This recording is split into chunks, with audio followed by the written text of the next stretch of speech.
Hello and welcome to another episode of It's All Geek to Me, the pop culture chat show where a bunch of friends with varying degrees of nerd knowledge get together each week to have a chat about all things geek. And that's right, he's back, baby. My name is Rich Gittins, and joining me this week and every week, it's my buddies Chris Lumb, Nathan Webb, and Gary Miceli. Come on out, boys.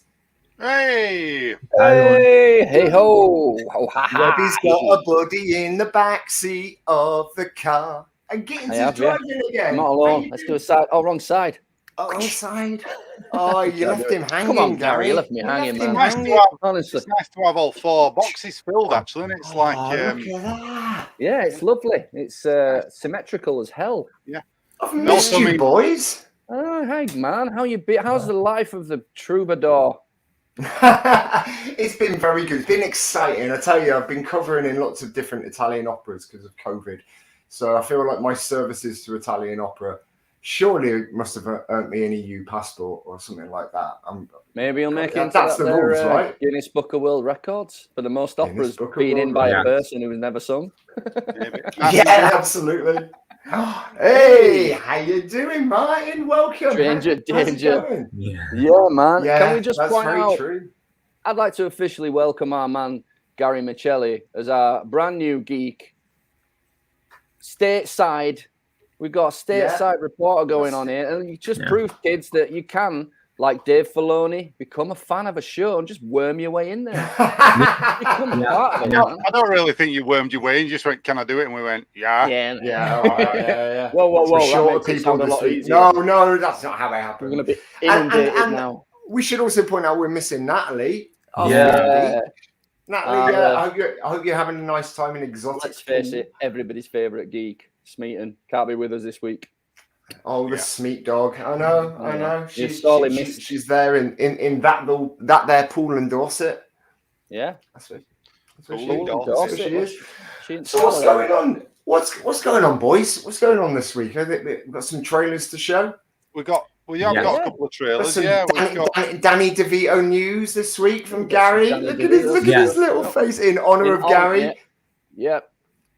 As a celebration of all things Gary. And talk about his favourite person in the entire world, Danny Devito, a bit later on. But don't forget that you can leave comments down below, just like our mate Martin did just there. It's about increasing our collective nerd knowledge and building our community. We'd love to hear from you folks. In fact, let's get in early. What's your favourite Danny DeVito film? Oh, should we do it nice and early? We're doing that now.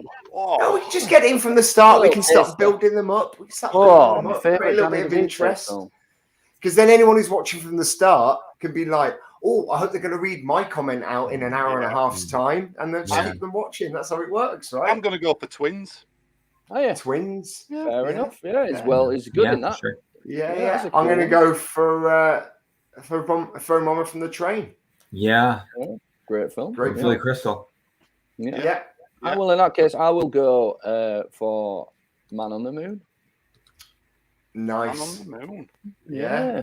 But not just because of him. It's a great film all around. He's great in it, but he's not. And Gary, don't tell us yours. That's gonna be the star reveal right for the end of the show. Yeah. Our Danny DeVito expert. Keeping you hanging, folks. Exactly, keeping you hanging. Yeah. So, loads of movie news. There's loads of stuff coming out soon, isn't there? We've got Batman coming out. There's trailers flying everywhere for Doctor Strange. And is Batman already out in the States, Gary? No, it comes out in March. March the 4th. No, that's the same as us, I think. So we've got tonight. We've got Lord of the Rings, haven't we? Because we weren't here last week, so a couple of things happened. Lord of the Rings teaser trailer for Amazon series. We've got that to look at in a minute, and also we'll look at the Doctor Strange trailer as well. But before that, wanted to obviously notable mention. Rest in peace, Ivan Reitman. Yeah. So that was really sad news last week. That was horrible news to wake up to actually last week. So what's your favourite Ivan Reitman films? He's done some good stuff. We did some good stuff. It's going to be Ghostbusters. It's got to be Ghostbusters. It's Stripes. I'd like to be original. Yeah, Stripes is a brilliant film. All of them. Yeah. Evolution with David Duchovny. Yeah. That's right. Yeah, you're right. You're right. No, I'm kidding. That wasn't and great, obviously twins, you know. Yeah. It's always sad when you lose somebody that talented. He's brought a lot to our lives. He wasn't that old either. I think he was 70, 75. Mm-hmm. Yeah. Sad stuff. In a way, at least he got to see Ghostbusters make that's what I was going to say. If there's any kind of consolation from it, at least he got to work on and see his son. And it certainly adds a little bit more to that sort of family feel that we got from that last movie. You know, that you know, somebody else from the team gone. Yeah, another reminder that these Ghostbusters are bloody aging, man. Like, again, I mean, I wonder if if Jason Reitman, you know, his son will do another Ghostbusters in his memory anyway. Now, you know, it's coming in. Or an Ivan Reitman ghost. I'm sure they were going to do another film anyway. That's what we're leading up to on it with this new one. Oh man, that was a clear passing of the torch. Yeah. But maybe we'll do one more anyway now and just say, you know, to honour him a bit. But yeah, it was unexpected, wasn't it? But yeah. Also worth noting today would have been Alan Rickman's birthday as well. Yeah. Weirdly enough, it would have been Kurt Cobain's 55th birthday today. Really? Yeah. Really? Isn't that crazy? Crikey. Yeah. Not that he's, you know, doesn't really fall into the geek category, but, you know, he's a big name, yeah. He was my favorite Ghostbuster. 55. Yeah. Twister 2. What? I'll have to look at that, Martin. I don't know. Anyone saw Trailer with Apocalypse? No, haven't yet. I'm a little behind. No, but shall we stick these trailers on then now, since we're talking about trailers? Yeah, let's go for it. So do you want Lord of the Rings first or Doctor Strange? Let's go for Lord of the Rings first, and then get to the better one afterwards. All right, here we go. We're doing it. I'll pause as we go. Have you ever wondered what else is out there? There's wonders in this world beyond our wandering. A lot of the use of the word wander. Well, I mean, Lord of the Rings, right? Yeah, we've got to pause then as we go, else we'll get a copyright strike. So I think so. I mean, I don't know about you guys, but I don't know anything about this part of Lord of the Rings mythology or the lore. Or are they wings? Are they wings? No, they're some antlers from some giant moose or something. They're wearing Halloween costumes. They've been hunting or they're dressing up like creatures or something. After a fancy dress party at somebody's house.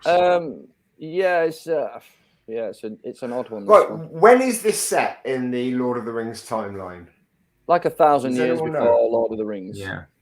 Right. Okay. That's what I was going to say. There are people that know about this timeline of J.R.R. Tolkien's stuff, but they're like your dedicated fans who've read the Silmarillion and read all the stuff that was, you know. So this is way before The Hobbit. Oh yeah. This is before the Rings of Power, man. Right. Okay. That's what it's called, isn't it? That's what the show's called. So let's watch a bit more, and here we go. I can feel it.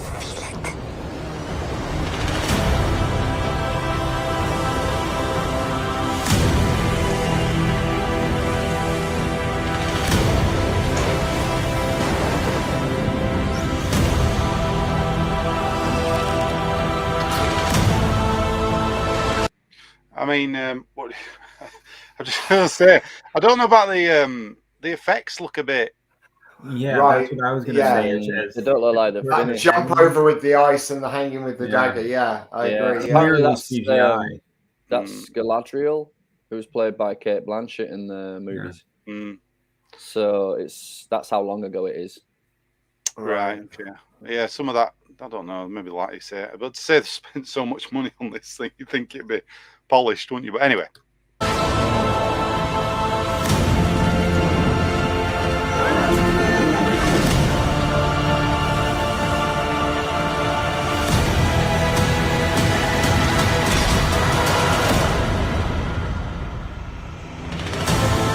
That's cool. So, okay. That's cool, right? So I heard a rumor ages ago, when they started talking about this. I think it was a tweet that Ian McKellen put out saying, if they don't ask me to be in this fucking thing, I'm going to be really annoyed. And I think that's your clue that Gandalf's in it, because Gandalf is old enough to be in this. Yeah. Really? Yeah. He's like... What, you think he's in it? I don't think... And that's clearly Gandalf, man. Hang on. And they're not giving anything away. He's wearing Gandalf's clothes. His big old wrinkly hand. He's holding the hand of a hobbit. What more could you have? You know, that's my biggest clue that that's Gandalf. Definitely. Definitely. And they've left his voiceover out because they still want it to be kind of a surprise. That's just a little nod to the fans. I honestly think it's Gandalf. And they've even de-aged his hand a little bit because obviously he's going to be a bit younger in it. So yeah. I You're honestly, probably right. I mean, it don't need to be in McKellen's hand anyway, does it? If it's a close-up. No, it doesn't. Yeah. But it did say it would make sense for them to ask me to be in it, and then he quietly sort of went away from the argument. He quietly just didn't mention it again. So I think it would be nice. I think it would be nice because I think that's one thing you can be said for Ian McKellen is that he doesn't get enough acting opportunities. I think it'd be really lovely for him to get another. Were you being sarcastic? No, you've been very fucking sarcastic. Yeah. Yeah. To be honest, yeah. I mean, that is one reason for me to watch it. So would Gollum being in it if there was some sort of more stuff about him turning into Gollum. I mean, Mike's saying this 3 wizards are at least 500 years. Yeah, I can't remember the exact age, but you said this is 1,000 years in it before. Yeah, I keep getting Yoda and Gandalf mixed up. Easy mistake. Even Yoda can be in this. Yeah, he could. No, he couldn't. If it's 1,000 years, 900 years old he is. All right. Come on, man. No, but I think they'll find a reason to get Gandalf in it. And you reckon that's like baby Frodo? No, not at all. There's other hobbits in the world. This is going to be way before Bilbo Baggins was born, right? The Gandalfalorian. Dude, you have to read the books kind of closely to figure out the ages of everyone. For example, Aragorn, in the film, he looks about 40, something like that. Yeah. But he lets it slip to the hobbits. He's actually like 90 years old because his race, they live longer, and so do wizards, and so do elves. And the hobbits just have a normal lifespan, from what I can tell. Apart from Bilbo, who lived to be 111, didn't he? And he went on about it. He was graced with old age because he spent time, because he was involved in the folklore of Middle Earth. As a gift to him, he had a longer life, a happier, longer life. Some shit like that. I could be making all this up. Did the ring prolong his life? Yes, it did, but not in the right way, right? Because it made him a bit twisted and made him a bit wonky. But the time he had the ring, I guess, didn't count towards his years. Exactly. So depending on the race that you're talking about, elves, like Martin says, live till about 200 years old. I think Aragorn can live till he's about 100, 150. And in the films and books, he's like 80, but he still looks like a young man. Hobbits, I believe, they live the same sort of time span as a human being, but Bilbo's 111th birthday party, where you find out about the ring, and Frodo becomes the ring bearer. That's 111, which is old for. He says it in it. It says this is old to. I'm blessed. I've lived a long life. I'm too old to live this long, but So he makes reference to it in the films. Okay, let's cut to the chase. Are we looking forward to this series? Yeah, and based on that trailer, are we looking forward to it? Well, yeah. I mean, I've had a look around like you do. You go on all YouTube videos and see what people are saying. A lot of people are obviously, like people do now, that don't give anything a chance to just jump on it all. But they're saying they've created a load of new characters, and this is where you kind of think, what are they doing here? Because all the people who love like the Tolkien books and everything, they're saying, they've just totally thrown it all out and decided to do their own thing. And they're saying things like Galadriel, she was never in this war that they're doing in the trailer, never a part of that. It was never in it. She did something later on, isn't it? It should be Elrond. Yeah, so they've kind of done that, and you think, if you're not going to actually, I don't get this thing of adapting stuff and not sticking to what they're adapting. Why don't they just make a new series of? Okay, I guess it's to bring people in because of the name. People watch it because it's called Lord of the Rings. Well, of course, yeah, and people, you got to remember that Lord of the Rings was a big deal when it came out because it was unmakeable for so many years, and it needed that right element of decent effects. And people who were really passionate about the story, and that's what Peter Jackson and Fran, his missus, Fran Jackson, so they've not got the same name, but him and his missus were really passionate about it. They had a hand in writing every page of the script. They hired the guy who did the original illustrations for J.R.R. Tolkien back in the day. They found him in a fucking hut in Dorset. It was like a. That's what he's going to say. Found him in a field. This guy was a recluse, and he wasn't really bothered about being famous. And they went over to and took him over to New Zealand to design everything from doorways to sword hilts to full-on costumes to Minas Tirith. Everything. This guy designed it all. So they had a dedication that is just, you can't cheat your way around that. So just to come along as Amazon and go, well, we've got enough money to do this, that doesn't make it right. You've got to have the passion there. You've got to listen to what the fans want. Coming up with new characters for a book like Lord of the Rings is tantamount to fucking, No, it's not as if it's short on characters or material. Yeah, I mean, the Silmarillion alone has so much lore in there for the entire world. Believe me, there will be people out there that notice it, but for me, if it's any good, I'll watch it. The trailers, it's really hard. It doesn't look good from the trailer. No. It looks very, very more The Hobbit than The Lord of the Rings. Yeah. And there's a fucking big difference between the two sets of films, in my opinion.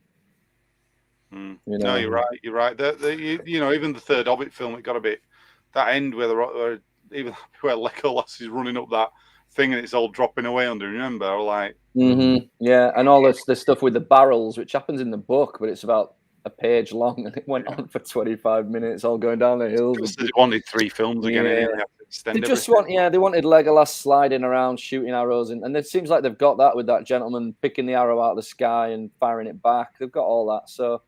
I don't know, man. We'll see. I'll tell you what will be interesting is seeing Sauron before he became Sauron. Because apparently the guy that Sauron... Apparently Sauron, I'm paraphrasing Tolkien here, but was a fucking pussy compared to what he ended up as. He was much scarier before he became Sauron, and that's the version of Sauron we're seeing. I do believe that is a direct quote. Yeah, it's a direct quote. Yeah. He's a fucking pussy. Yeah. It's in the book. It's in the book. Page 1. The original. Tolkien's last words. Yeah. Page 1 concerning pussies. That's what it is. In a hobbit hole in the ground. Sauron. A hobbit's hole in the ground. Yeah. Well, I mean, what I'm saying is, it could be amazing, but it's probably not going to be. Well, do you think they're going to release all of the episodes in one go with it being Amazon, or do you think they're going to release them one a week? What do they usually do on Amazon? I can't really. Depends on. It's a bit of both, isn't it? Yeah. I think it's probably one that they'll probably tease out and. Yeah. Well, speaking of things that I don't know. The ending of things. Did you watch Book of Boba Fett? Speaking of, I don't know, the end of things. This is my last show. I'm sure it's about an end or something. But yeah. What do you think of Book of Boba Fett? We've got to talk about it. I've started calling it Book of Boba Fett because it just ended like a big book of Boba Fett. We said about Shuon in an episode of Mandalorian. I think that is what they did. They grabbed an episode from season 3. I think it's been confirmed now that that's what they did, and they had to go and reshoot a load of stuff literally the week before the last episode were out. I'd like to acknowledge, by the way, how on the fucking nose you were, Lummy, with your prediction about Baby Yoda being seen in that little capsule. Oh, yeah, we're obvious.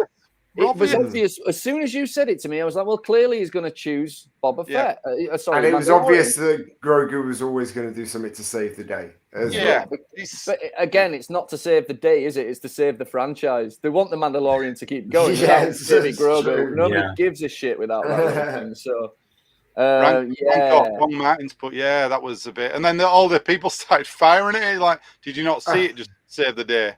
Well, to be fair, they never saw King Kong in their universe. So it was very King Kong-like, wasn't it? The Rancor got rid of those things that were shooting at them, and then they turned around and started shooting at the Rancor. You're like, did you not see that Boba Fett were on the top of that? Did you not know? By the way, I just got to say, back in the day when the Rancor first appeared, I believe I said we're going to see Boba Fett riding that thing by the end of this show. Wanted to, though, in the episode. Well, yeah, but nobody'd done it before. And I just thought, well, there's your big gimmick for the last show. This is way before I knew there were going to be 2 crazy episodes of much more interesting shit going on. Like, you know? But they managed to wrangle it out of the bin with that shoehorned-in episode. It was clearly, because I think everyone bothered. Flipping it. That's the only thing that made me watch the last episode. It was a bit boring. I wouldn't have carried on watching it. Bit boring. But almost worth it to see that little Vespa kid come off his bike. It just sounds really cool. He goes, pew, pew, just crashed and flying off his bike. But yeah, Has anyone been watching Peacemaker? Yeah, man. I'm just picking up on that. I'm about 5 episodes in. Absolutely brilliant. I've got 1 episode left. It's absolutely insane. It's very, very, very good. Something I learned about that show today, Webby, is the guy who plays the vigilante? Mm-hmm. Yeah, a guy called Freddie Stromer. Do you know who else he plays? He's Cormac McLagan in Harry Potter. He's an English actor.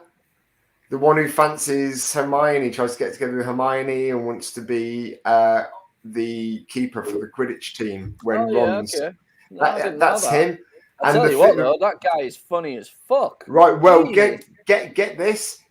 Most of what he filmed was done on green screen by himself because the actor that was originally playing it quit after they'd filmed 5 episodes. Really? So he stepped in and did a load of filming in green screen.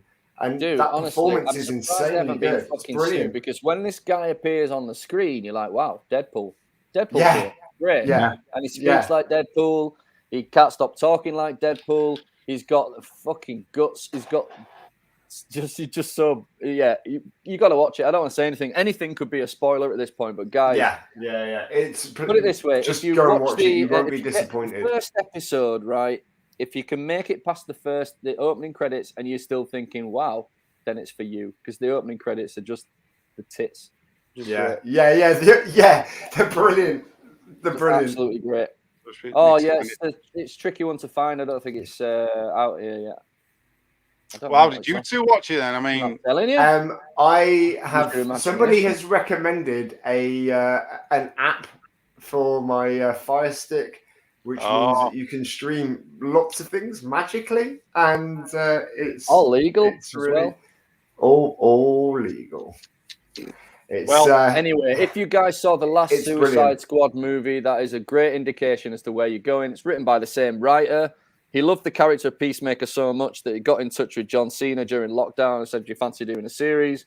And John Cena went, "I'm not sure." And then a minute later, he'd written 8 episodes for him. And they've just cracked on with it. So it's bloody funny, man. And John Cena is remarkable in it. Yeah, it's just fantastic. It nails it. Right, should we want to watch the Doctor Strange trailer? Yeah. You ready? You ready? I'm ready. Sit back carefully with your popcorn. Strap in your seatbelts. Every night, I dream the same dream. And then...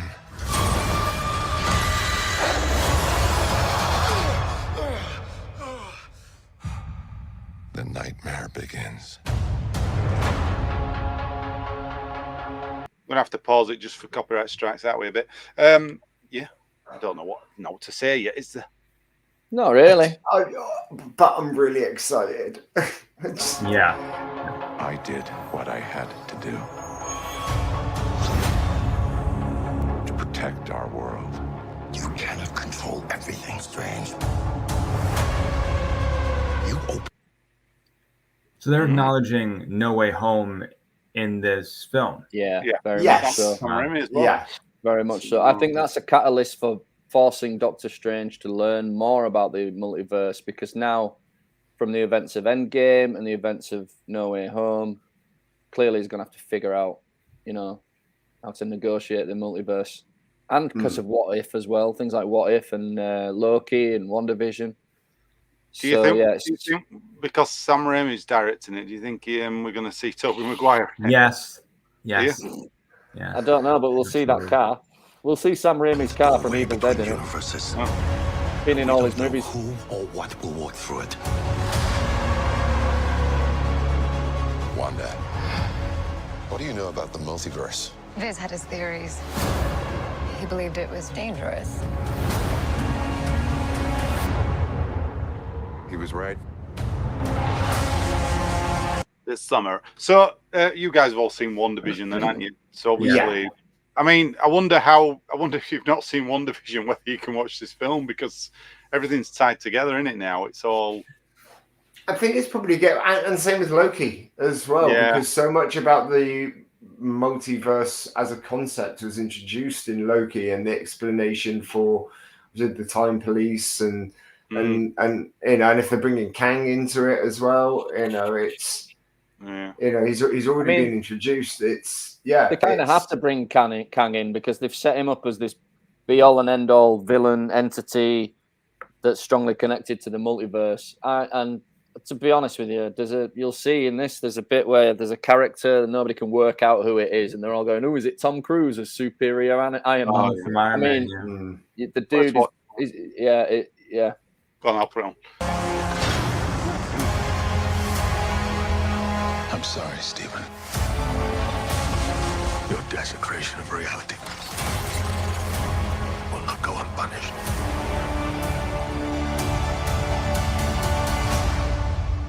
We should tell him the truth.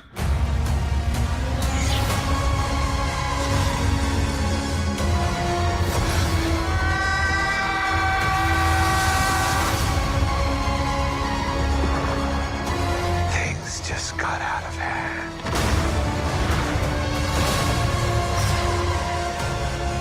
You break the rules. Look out! You become a hero. I do it, I become the enemy.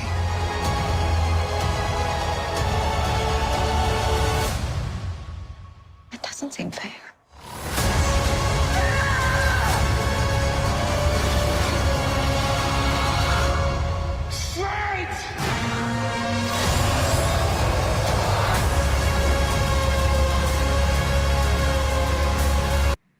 So I'm looking forward to seeing Zombie Wanda and Zombie Strange. That's going to be awesome. So do you reckon she's going to be the baddie in it? Wanda. I think she's going to be she says baddie in it. She says in it, doesn't she, that you break the multiverse and you get accoladed, and I do it and I'm a bad guy. Yeah, but she kind of was in WandaVision. That was what it was all about. Her grief was so overwhelming that she created an entire reality to cope with a grieving process. And again, with Marvel, all of Marvel's villains, they're all pretty sympathetic characters as well. You know, Wanda, we have a lot of sympathy for her with what. Yeah, because we know she's not really good. It's just a mistake. It's just not really bad. You know? Yeah. Sorry, yeah, not really bad. And I don't think she's the big baddie. I don't think what's he called? Gargamel? No, that's from fucking Smurfs, isn't it? The one-eyed thingy. Gargantuan or whatever it's called. Yeah. I don't think he's the main baddie. I think you're going to see that in the beginning. I think the multiverse in itself, and I think the characters, I think similar to Spider-Man, it's going to be the characters that it brings through is probably going to be the enemy. This has the potential to be the most confusing Marvel film so far, I think. How do you feel about Dr. Xavier being in it? Well, that's definitely Patrick Stewart's. He said in, and he said, you know, they asked him and he went, but Andrew Garfield it's pretty clear that was him. Yeah. Plus, okay, what we're talking about here is something that's been going on in the comic books, which has got people like myself excited because we're talking about the comic book Illuminati, which they're going to probably change the name of it though, right? Because of the connotations that we've got with the Illuminati nowadays. I hope not. Like loads of shows, like and in literature, like ISIS was a name for an organization, and they ended up changing it because, in fact, that happened in Marvel as well. Because maybe, but I don't think that really matters. What matters is who's on that council. What matters is who's in the Illuminati. That's what matters to the fans, because in the comic books, there's different. There's crossovers. Yeah, exactly. Of course it can. This all could be a massive excuse to get. So at one point on the Council of the Illuminati, you've got Patrick Stewart, you've got Dr. Xavier, you've got Black Bolt, you've got Reed Richards, Doctor Strange, and quite Iron a lot Man. of You've got Tony Stark characters as well. Yeah. Tony Stark Depends set it up on effectively. So they can pick and choose from those different versions. Yeah, of the they Illuminati. literally can bring whoever they want. I mean, But isn't it right that Tony Stark set it up in all instances, though? He was the person who decided that the Illuminati should be a thing. Possibly, yeah. I'm pretty sure that's the case, and that he in all versions he is in one. I think that's dude. The one I remember reading is because you've got all those Ultrons there, Doctor haven't you? Strange and in the trailer. Professor X are having an argument with Tony Stark because yes, he might have originated it, but everybody on the council knows he doesn't really qualify to be there. He's not as because fucking. He's not as. Yeah, he's not as into things as. He's not as smart as Reed Richards. He's not as. He's not as au fait with magic as Doctor Strange, and he's not telepathic like Dr. X. So there's an argument about whether he really needs to be there. But yeah. So who do we reckon they are? Because there's 6 seats there, and there's a gap in the middle, which I'm assuming is for Dr. X, his wheelchair to go into. For Grogu. So who do we reckon we are? I reckon there's going to be an Iron Man there. I think who plays him. I don't know. I hope there's no Iron Man. I really do. That's going to be so. There's going to be an Iron Man because you've just seen all those Ultron guards leading. I'm not sure about that. I'm not sure. Maybe. I hope not. But I think potentially one of the big crossovers they're talking about is X-Men into the MCU. Yeah. Yeah, there's a heavy rumor that Deadpool, believe it or not, is in this movie. Deadpool's in it, crossover. There's a heavy rumor that Reed Richards is going to be in it, played by John Krasinski, therefore allowing the MCU to do their own version of the Fantastic Four. This could be a massive linchpin and a reason for most of those other properties to cross over into this world. So I guess it's like Spider-Man, spoiler alert. When we went there, we thought, well, are they really going to give us Daredevil? Are they really going to give us this? Are they really going to? And they gave us it all, man. They just kept fucking spoon feeding us it. They gave us it all. And I think they're into that. And I think that shows signs that, they could do that. They could do whatever they want, man. And, they can bring back Chris Evans from Fantastic Four from 20 years ago. Yeah, they can. Could. They can do whatever they want. I mean, they established this multiverse so that Toby, you could have Professor Hulk on the fucking Illuminati. You could have Professor Hulk there. Who knows? I was just wondering, do you guys want to watch I forgot it came out, didn't it? The Jurassic World trailer as well. While we're on trailers. Yeah, but can we watch it in reverse? If you really want to do that. Have you managed to find it, Lummy? I've got it here. Let me just upload it. Stick it on. I mean, but hang on. Before you do that, let's just put a pin in Doctor Strange before we forget what we were talking about. So yeah, exciting stuff. Downside for me, again, the CGI. Those bits where it is in the Chinese temple and it's in the daylight outside and the big black clouds coming towards him. It just looks like it's filmed on a fucking green screen again. That will cheese me off. I don't so much notice it when they're in the multiverse world and it's all trippy and weird. It looks good like that. But I'm going to have that It's when there's moments of reality, things that you can grasp onto, that suddenly it pulls you out. It's when a rock, a fake rock, actually looks better than a CGI rock, but we'll make all the rocks CGI for no reason, So I will struggle with that, but that's not the only thing. I mean, speaking of the one you were just talking about, Lummy, that's my major problem. Yeah, well, that's why I thought let's have a watch of it. And same with Lord of the Rings, man. If it looks shit, then it's going to King Kong versus Godzilla, completely CGI everywhere. Right, you ready for this then?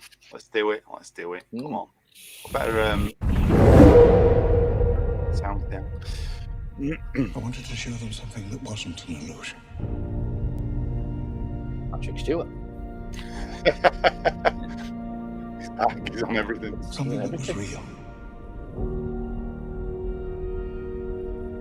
How have they not cast that guy as Indy? What the fuck? He just looks like him. And touch.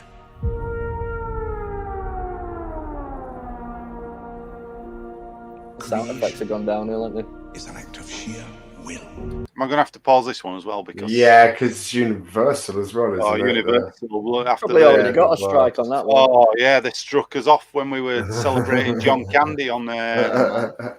The thing is, Gary, we did the show about Uncle Buck, and they sent us a strike, a copyright strike, because we showed too much footage or something like that. But we had loads of comments on the show about all these people. Fucking Uncle Buck, I'm going to go watch it now. So we actually pimped their movie for them, and they had the audacity to give us a strike. Well, to be fair, Chris always talks about John Candy.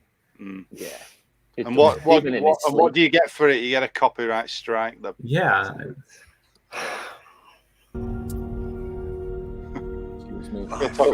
totally learned our lesson, as you can see. We'll find a way. I don't know, but some of this doesn't look good.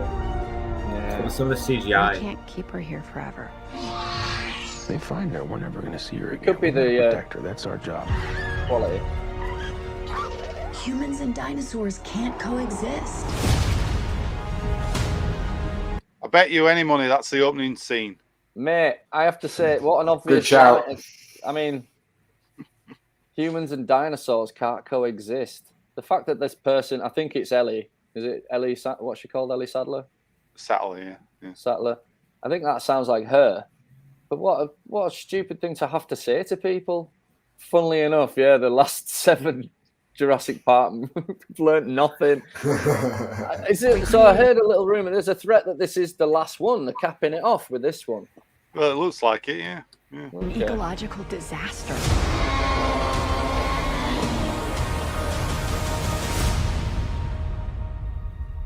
Ellie Sadler. Alan Grant. I love it when people remind each other of names in films. All named. Yeah. Isn't that right, Nathan Webb? It certainly is.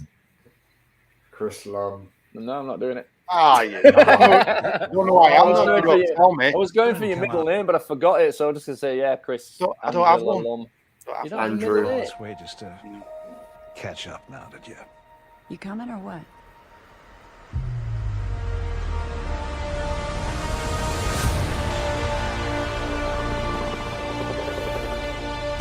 we're racing toward the extinction of our species. We not only lack dominion over nature, we're subordinate to it. That's a good line. Out of this whole thing, that's the one line that makes. He always gets, but he always gets the good line though, doesn't he? But like the premise of this whole fucking movie could have come from that line. That's what I mean by a truly good, and he does it in the first movie as well. Yeah, Jeff Goldblum always gets the good because he's the scientist and the man of reason and mathematician. You know, he gets all these cool lines, but he's literally that's the genesis of this whole plot. You know what I mean? It's good. They've all got feathers now. Yeah, which is odd, isn't it? Now they've finally gone, oh, yeah, they did all have feathers. Let's put it in the movie. Where have they been for the last 8 movies? I mean, all right, I'm not a scientist, right? But the reptiles, yeah? Could they survive in the fucking Arctic? They're cold-blooded. Don't they just freeze when it's too cold? Like most of the reptiles? With the feathers. Oh, it's a movie. It's evolution. Feathers are keeping them warm. That's it, man. Yeah. Good thinking. Come back. The bees. Come back. Yeah, because they haven't had a bike chase. On Where are we here? Is this new? Where is that? Looks like Italy. London? Italy? All right.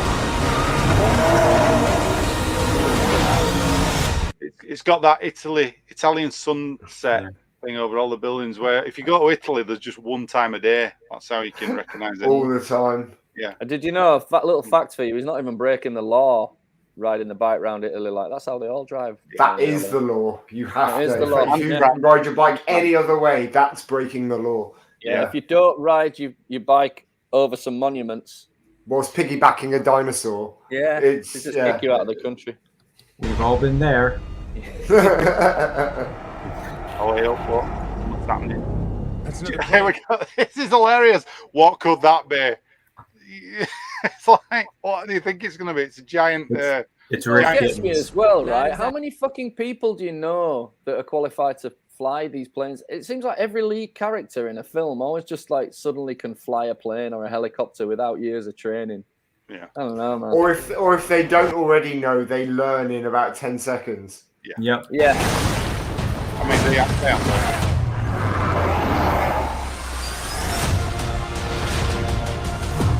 That looks great.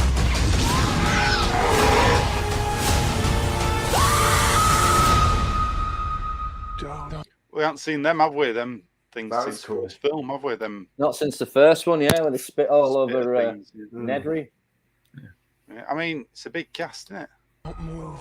Yeah. Bigger. Why do they always have to go bigger?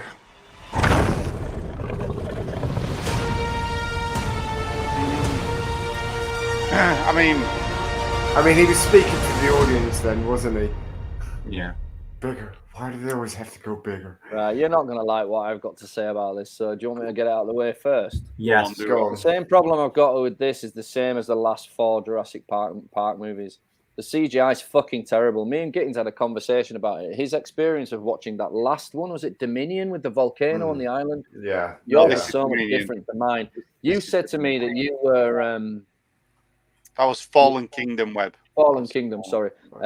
You said to me that it made you emotional seeing all those dinosaurs. Yeah? Fall off the cliff and Yeah, run away but from the I'm a lab. big softy when it Yeah, I comes know to... you are. I know you are. But what I would have liked is to have felt that emotion, and I was completely disconnected from that by the fact that it all looked so You're dead fake. inside. Oh, because it looks so fake. Yeah. So, yeah, it was a weird one. And this one's got the same problem. I can tell straight away. There's a couple of cool scenes where when they're using animatronics or they're using practical effects, it looks really cool. Like you said, the Triceratops knocking the car over. If that was CGI, that was really good CGI, right? Yeah. So that's what they need to do all the way through. Keep hammering the good CGI and forget about the other shit because it looks awful. So yeah, that's I know I'm gonna have a problem with it. I know. And the thing is, I really liked this franchise a long time ago. I even like number 2, number 3. I think they're all right. But when the CGI took over, just lost something for me. I think maybe you should rethink Counseling? your career and get a job in Hollywood. And like you should just be an advisor and just be like, shit CGI, good CGI, more like that. And that's like a continuity guy for CGI. Maybe so. Maybe so. Yeah. Missed your calling in life, Webby. Correct. In that Hollywood circle, you won't last 5 minutes, Webb. Don't listen. No, because they'd be like, well, how are we going to do that? I don't know. Yeah, you and Ronnie Corbett. But yeah, man. It's, Gary would have you thrown off the set for interfering and be like, get out. Who's this joker? Get him out of here. I've got to. So, out of all of those trailers that we've just shown, which ones are you? Which one are you looking forward to seeing the Multiverse of Madness? It's got to be, hasn't it? It's got to be. Yeah. I've got to say though, I do give the Jurassic Park films a pass. I do. I watch them all, and I think, yeah, I'll watch it. And the fact that they've got all the old characters back in, you know, I'm a sucker for that stuff. I'm like, I'll watch that because they're all. I know you will, buddy. And I will too. I'm not saying I know it's going to be shit before I watch it. I know that. I know, and that's all right. You see how many characters going into it like that. If I go into it like that, Lummy, and it's a little bit better than I'm expecting it to be, then it's a win, right? You know what I mean? Right, yeah. It wasn't as bad as I thought. I may as well build myself up for disappointment. I think they've got too many characters in there. Yet again, they do it all the time. They fill these films up with too many characters. You're like, oh, they're not going to, unless it's 5 hours long, the film. See, this is the problem with wishing for what you wish for with these movies, Lummy. It's the same with Ghostbusters. Yeah, you got what you wanted. You saw your old characters. Brilliant. They didn't. Yeah, no, but that's. They did. They just didn't do it the way you. They didn't have them in the same room together, which is what you wanted. Yeah. So, yeah, careful what you wish for because Ghostbusters. That sounds like a Goldblum line. It was great to see. Yeah. Because your wish is going to come true. We'll find a way to disappoint you. Anyway, but yeah, I mean, like for me, those guys are in the movie. Granted, they're in the trailer. Great, but that could be that could be like 30 seconds short of the amount of fucking screen time Jeff Goldblum has. You don't know. He could be in it for 2 seconds. You don't know. And it's the same with the Ghostbusters. They just showed up at the end, man, to help, but they didn't help set anything up. They didn't pass any useful information to these fucking children that were fighting ghosts. They just showed up at the end and nearly ballsed it all up. Yeah, but they had Paul Rudd. They didn't need to be there. The kids had Paul Rudd. It was more fan service than anything, wasn't it? Mate, honestly, I like Paul Rudd as much as the next person, but how to underuse somebody? What the hell? I mean, he may as well not been in it. It wasn't a great addition. It should have been, but it wasn't. So you're saying? Yeah, but he will be in future episodes. Yeah, though. I think he's saying going to be. So you're saying you're looking forward to Jurassic Park the best, Webb? Me. Yeah, definitely. I mean, you could tell which one we were all looking forward to the most in the way that we watched the trailers. Yeah, like Jurassic Park just got talked through all the way through quite cynically. Whereas because he kept forgetting to fucking pause it, we're going to get sued. We're going to get some dinosaurs going to sue us. Well, this leads us into. I'll show you what we found these earlier. They're doing some Lego sets for Jurassic World. So maybe Webb, if you don't like the movie, at least you can buy the Legos. Get your hands on some of these. I mean, it all looks too fake, man. Yeah, you see, this is the sort of Lego that I hate. It's when it starts getting to the point where you can't see Lego. You could see a bit of Lego there. Look at these. I mean, how much fun can you have, Webb, with these? Come on. Me? Not much, but I know that a lot of Lego fans are really looking forward to these new dinosaur molds because they're really few and far between. If you've been collecting Jurassic Park Lego since it came out, you've got a really cool menagerie of Lego dinosaurs, you know what I mean? And this just adds to that. So if you're a fan of this franchise, it's great. I'm never going to say a bad word against Lego, man. Bring it on. Make everything out of Lego. Fuck, I love it. But yeah, I'll tell you what they did do. That T-Rex they released last year or the year before, let me. The one that was brick built. Oh, yeah. That was fucking great, man. But that was a brick. That wasn't a mold. Gittins, it was a proper brick built. Is that where you got the gate with it? Yeah, you got the entrance to Jurassic Park with it as well. Yeah. Webby, have you seen the video on YouTube? It's a news report about down in Cornwall, where a ship sank like back in the 70s, and on the ship it had a cargo container that had like 18 million pieces of Lego in it, and they keep early 90s occasionally. The early 90s. Yeah, they keep washing up on them. People are like beachcombing, and there's this little dragon, and they found like 4 of them. This little Lego dragon piece of its worth. Yeah, the black one's really common, but most of the green ones disappeared in this shipwreck, and occasionally people still find them on the beach in Cornwall. And there's like these families that trade these Lego pieces that they find on the beach. I mean, they all look like pretty shit Lego pieces. Let's face it. But you know, it's just really weird. But because where the Lego ends up, it means that like meteorologists have been able to pattern weather formations and things like that because they've been able to see where the Lego has follow the current of Lego. Current of Lego. It's really weird. Cool. Sorry, Lumb, go on. Speaking of weird, that leads us nicely on this picture of Daniel Radcliffe as Weird Al. You ready for this? Oh, is it? Are we ready for a bit? What? All right. Oh. Wow, it looks like he's one of Harry Enfield's Scousers. Yeah, it looks like he's going to a fancy dress party, doesn't it? I mean, okay, he's too tall. Sorry, he's too short. That's Harry Potter. Yeah, he's too short.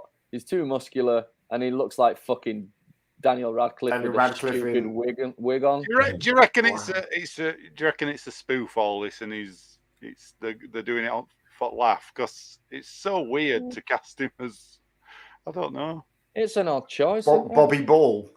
Yeah, but it is like massive star. So I guess it is a massive star attached to your property is going to get people watching it. But man, if you want to see something that's a fucking travesty, go watch the trailer for Elvis. Baz Luhrmann's Elvis coming out. Really? You don't like that? Like a shiny, glittery turd. Oh, come on, Webb. It does. It looks like an insult to the memory of Elvis. Yours. What can we do? I don't know. There's got to be a trailer out there. What about Moon Knight? Did you like that trailer? Yeah, I did. Moonlight looks awesome. There you go. Moonlight looks brilliant. It looks good. I'm interested in that. Songs. Hey, Rob, how you doing, mate? Hi, Rob. Yeah, Popple. Hey, Rob. So is that all the trailers that we've got for this week? Yeah, that's quite a lot of trailers. There's more than that, but we didn't bother. The Batman's coming out next week. Their final trailer came out. Is anyone looking forward to Batman next week? Yes, I am now. Yeah, I wasn't bothered, but right. What point did you start to get more interested? when I started hearing feedback from the test screening saying that Robert Pattinson's a fucking brilliant Batman and it's a really interesting take, and it looks cool. Yeah, we'll give it. He's made some really good movie choices. The people around him have kind of done a really good job. He's the variation of movies. Yeah, and the way he's moved up. He's gone from being in that pigeonholed in that Daniel Radcliffe category and doing things like Twilight and Harry Potter. To doing like he does the off the cuff, movie, independent indie movie as well. Yeah. Well, I saw there was a critic that was saying that they have a worry about Tom Holland, about the sort of movies that he's starting. Speaking of Tom Holland, I suppose you guys have seen the feedback from Uncharted. Oh no! Now I know somebody who has actually seen it and said it was brilliant. They loved it. It was just a really, and he's a sort of geek movie reviewer, and he said he really enjoyed it. Got terrible write-ups. Really? But, what are they saying about it then? What are they saying? I'm starting to ignore what the critics say though. If I go into Rotten Tomatoes, I don't look at the critics score. I look at the boobies. The booby score. Yeah. I think it falls in. From what I've heard of the reviews, it falls into that category of video game movies that don't quite work, that should work. Right. When you're playing Uncharted, you're always like, "Why haven't they made a fucking movie out of this? Why don't they do that? What's wrong with them?" But it doesn't always work like that. Maybe they should give everybody a controller and screening while they're watching it. Maybe that. Well, I watched a video of him being interviewed on like one of the press junket tours, but playing Uncharted with this guy. He wasn't very good at it. But they were doing from the original film that car chase where you go around and all the machine gun things going through the village. And he was saying that they really wanted to get that scene in the film, but they just couldn't figure out a way of being able to do it justice because it's such an iconic moment. So that's why I'm quite looking forward to it. Yeah, I'm looking forward to giving it a go. Like I say, I see these reviews, but I very rarely. If I want to see a movie, the review isn't going to put me off because I've learned my lesson a long time ago that I'll make my mind up whether I like a movie, not some guy I've never met. Is that all right? Yeah. You know what I mean? And it puts you off sometimes, doesn't it? It's that you start to hear bad press and you think, but that has the overall effect of when you finally sit down and watch this movie, you're like, I don't even know what they were talking about. It was fine. You know what I mean? So I'll tell you what I did watch the other night. Excuse me. Marry Me with Jennifer Lopez. How was it? Oh, yeah. It was exactly what you think it's going to be. What's Marry Me? What is this? Who's in it? Owen Wilson. Oh, yeah. Jennifer Lopez, yeah. In a cinematic masterpiece. Basically, she's going to get married to this guy, this singer guy, and she goes to a show. They're going to do it live on a show, and basically they find out he was cheating on her with somebody on mobile. It comes on phone, and she still goes out, and Owen Wilson's in the crowd. He's being dragged there by his daughter and his mate. And he's holding this sign up that says "Marry Me" because the song's called "Marry Me." And she goes, "All right, I will." They get married on stage, and then it's about him not fitting in that world and Will the Water and all that shit. Wow, I'm finding this all baffling. Why did you watch this movie? I'm sold. What made you put it on? Well, Chris was sitting there with a bottle of wine. Packet of tissues. I'm feeling romantic. I thought just a lovely bubble bath. Got some candles on. It's one afterwards. My girlfriend's away, so no, I wouldn't have watched it if not. But it was garbage. It was the biggest pile of shit I've ever seen in my life, and I've seen some big piles of shit. That is a big pile of shit. Big pile of shit. Since I last saw you all, jokes in this Jurassic Park movie. Why don't you both talk at the same time? It always works. Yeah, well, that's why I stopped talking and you jumped in. Go on. Dead air. No, I watched the entirety of Money Heist since I last saw you on Netflix and thoroughly enjoyed it. It was brilliant, like wrapped up perfectly. 5 seasons. Just like one of those shows that's got you on the like despairing at things that might happen. It's kind of got you on the edge of your seat all the time. Really, really loved it. And some show, brilliant characters as well. The last show to do that to me was Black Summer. Yeah, exactly. It's like a roller coaster. Every time a bloody...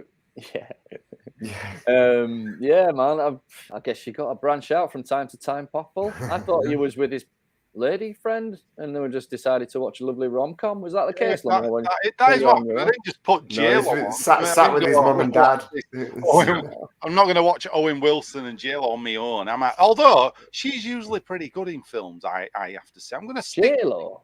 Yeah, I'm going to put myself out there and say that she's usually good. I don't mind her. Okay. Have you seen Made in Manhattan? We finally found Lummy's Ghostbusters 2016 moment. Yes. It's not Made in Manhattan. What's the other one she were in? Jersey Girl. Jersey Girl, yeah, where she's died at the start. Yeah. Well, that's great. Yeah, that's as much Jennifer Lopez as I need to see. She died in the first 3 minutes. There must be one J-Lo dead in real life. What about Out of Sight with George Clooney? You remember that one? Yes. No. Yeah, I do. Elmore Leonard, isn't it? That was all right, wasn't it? Chris just has a section in his collection to Jennifer Lopez's rom-com films. It's more complicated than that.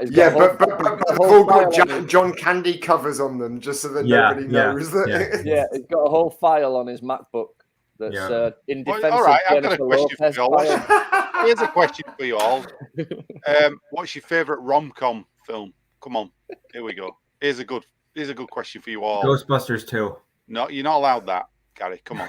I'm on about one where you go, this is a real weep fest. This is a romantic. I mean, the one where you actually felt something in there.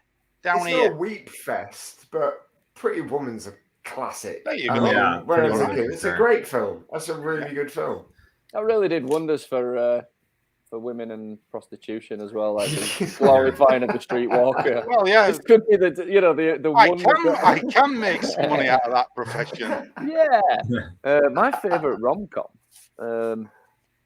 Shall I tell you mine? Go on, because I need some inspiration. What's it called? It's 2 weeks' notice with Sandra Bullock and Hugh Grant. Got it. Yeah. Mine's 6 Days, 7 Nights with Harrison Ford and Anne Hesh.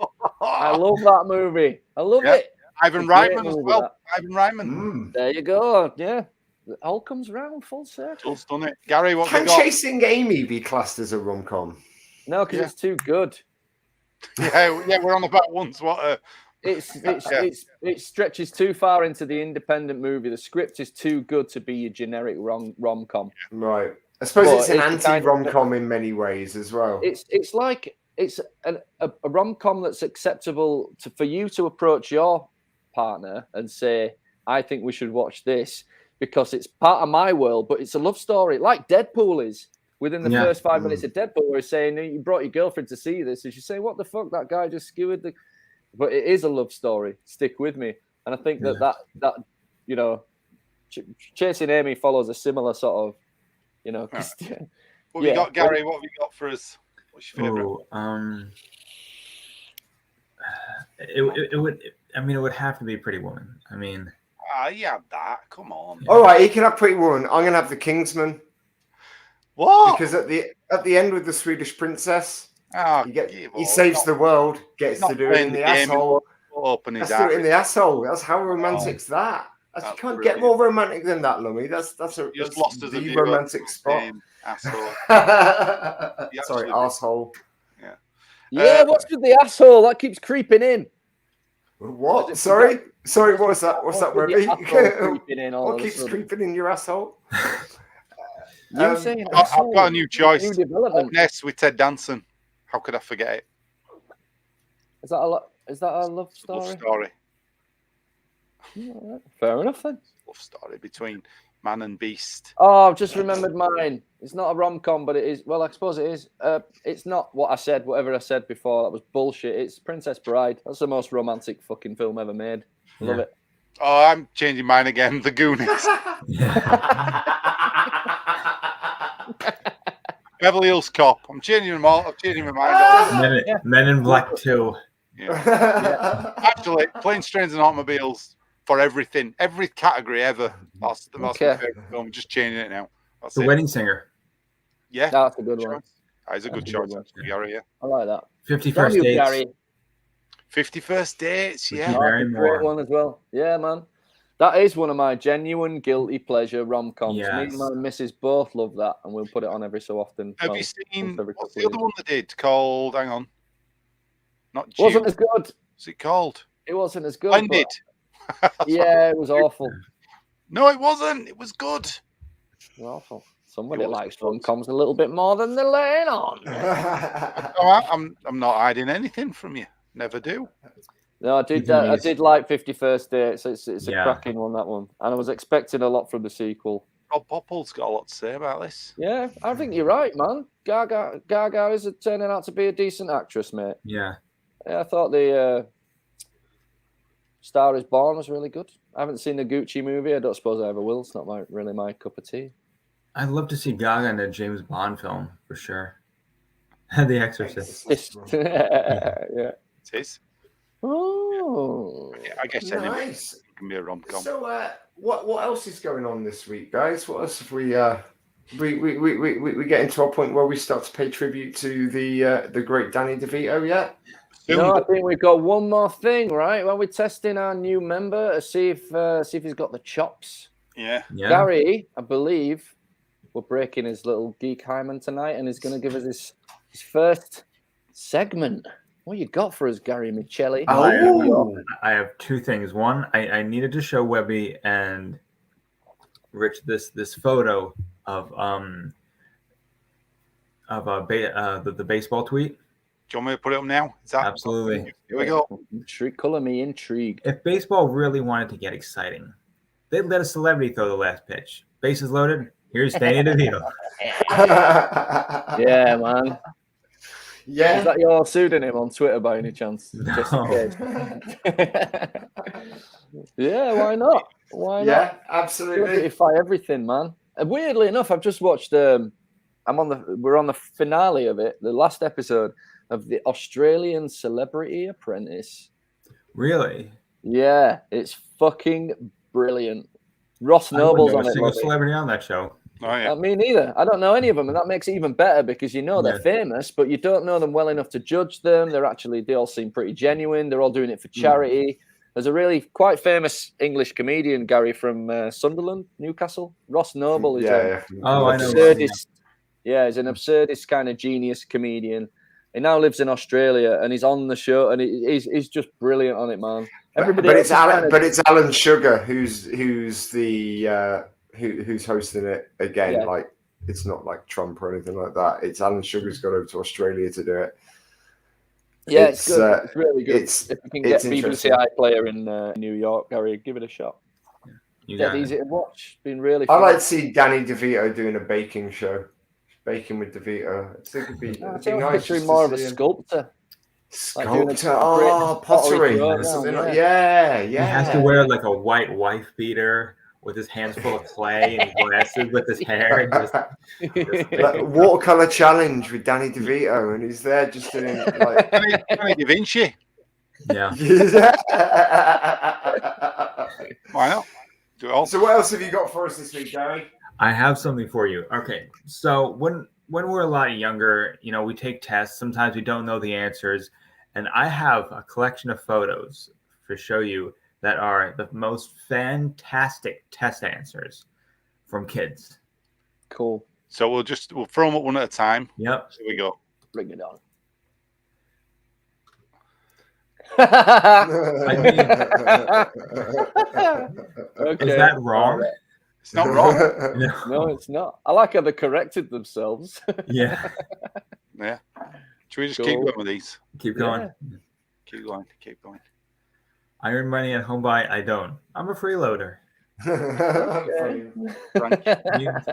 He's got a point. Yeah. This one is. Martha's grandfather was an alcoholic and her father was an alcoholic. Martha reaches the age of 30 and becomes an alcoholic, loses her job and robs a store for money. Is Martha responsible for her actions, or is it not her fault since alcoholism runs in her family? Get your shit together, Martha. I mean, what kind of question is that as well? How old is this kid? Judging by all capitals, probably not very old, I would think. I write in all capitals. Yeah. Yeah, he does. Yeah. Point made. Point proved. What's the strongest force on love? On Earth, love. I mean, that fits in nicely what we were just talking about, doesn't it? You know. What else we got? Find X. Here it is. I've seen that one before. Well, like, that's brilliant. Is that wrong? It's not wrong, no. No. Change centimeters to meters. You Take out centi. That's it. Like, can you prove these kids are wrong? No. No. It's- Where was the American Declaration of Independence?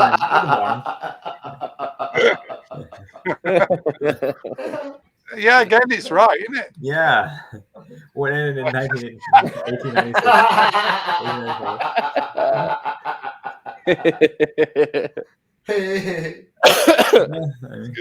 Or more. True. Explain how you found your answer in problem 4. Yeah. Brilliant. Yeah, man. That's the end of Gary's segment, I guess. See, Oh, nice. I love our American brothers and sisters, but one thing I will never be able to fathom is why they've taken the S from maths and added it to Lego. Yeah. Yeah, you can't pluralize Lego, Gary, but they do Legos. Yeah, Legos, yeah. yeah, and math. Where did as you well. find the extra S? Did you get it from, you know? Yeah, they just took it from a word they didn't Took need it from for math. They took it Yeah. from maths. Yeah, and added it to. Yeah, Yeah. interesting. That's interesting. Right, well, But, yeah, but I'm not going to hold you responsible for that, Gary. No. No, not Not personally. that I'd like to. I mean, we might, when the show goes off air, talk about it sometimes. And just We need to have throw a some talk. shade in your direction, but it's, Hey, Spidey fans, that reminds me of when I named my super characters. I'd sometimes put 2 letters together so I could remember them. For example, Reed Richards, Sue Storm, Peter Parker. oh, I really, I won't mind, Gary, but miss he's Stanley. literally said that before. I said it before. Yeah. sounds Although like he losing. mentioned alliteration last time he did it as well. So Yeah, but he's. I mean, it was a different context, I guess, for him, wasn't it? Yeah, his mind isn't the same as it was. I was going to say that he couldn't. It's remember literally not the word same as it alliteration. was. No. He's literally not even a shadow of his former self these days. Oh. Well, Gary, thank you very much for bringing those wonderful answers to our attention. I think I could clearly just say I wrote all those answers at one point. I did notice the handwriting, just swapping the hands. Yeah. Right, gentlemen, we are going to have a wee discussion about Danny DeVito because I don't think he gets enough love on this show. No. Really? And as Gary's here and your heart is full of love for Danny DeVito, I think it's. In fact, actually, when we've been talking previously about who we could cover on the show, he's not even somebody that we really mentioned in the past. So now that Gary's here, I mean, Gary, maybe we're going to say. I was going to say this. It was this. Talk about Danny DeVito, or me, Rich, and Chris just fire questions at Gary about who the fuck you are and what you're doing here, man. What qualifies you to be a geek? We thought that was too much, so we're just going to talk about Danny DeVito. And also, when you look at back at the Christmas show, that is pretty much the content of the Christmas show is us asking Gary questions about America And so, New York and Danny DeVito. Yeah, exactly. Can I ask the first question? Go on. About Danny DeVito, and this is directed towards Gary, right? What was the first moment in your life that you remember being in love with Danny DeVito? I think the first movie I saw him in had to have been Batman Returns.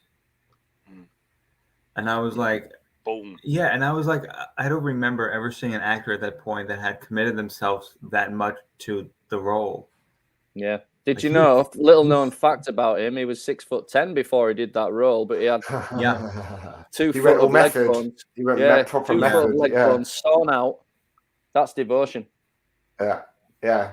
All these guys that go on these fad diets to get down in shape, for a part, nothing. Where's the commitment?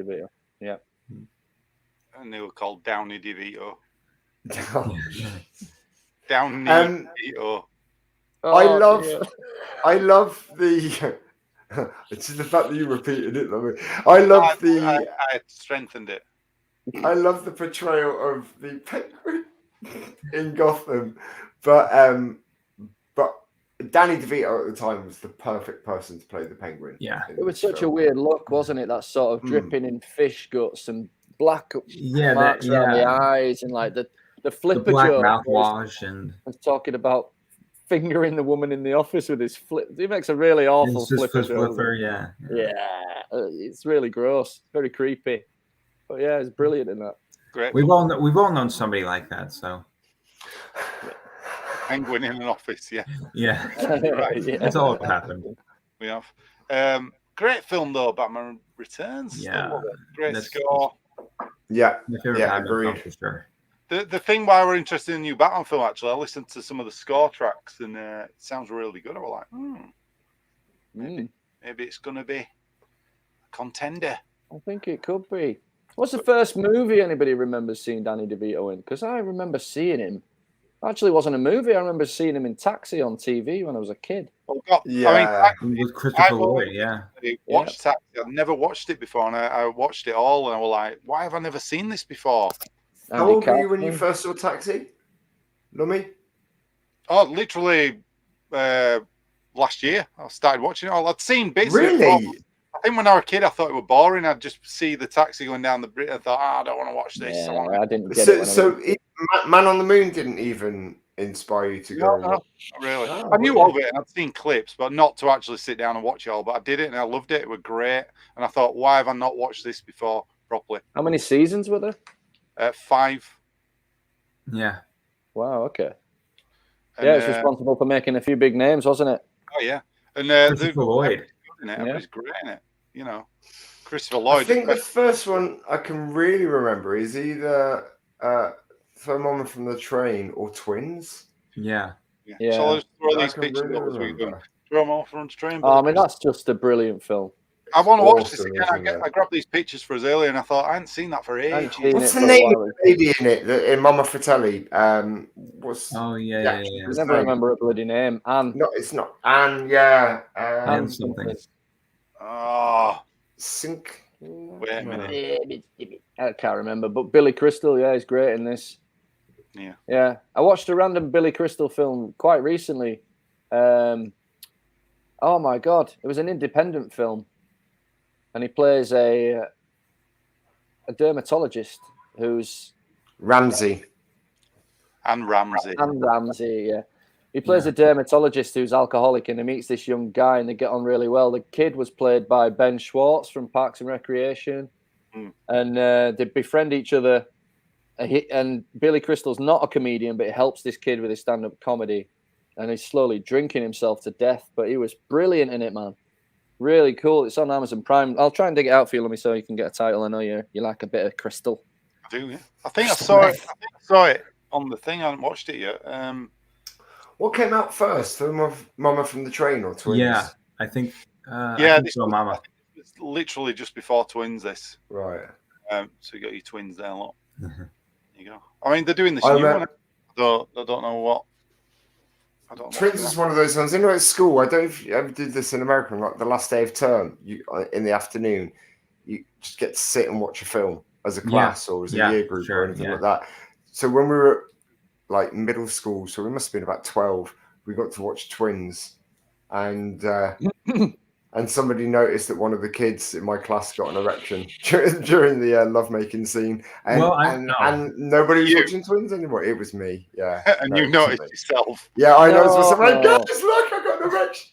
No, his point I just thought you meant just randomly throughout the movie, just at a random part.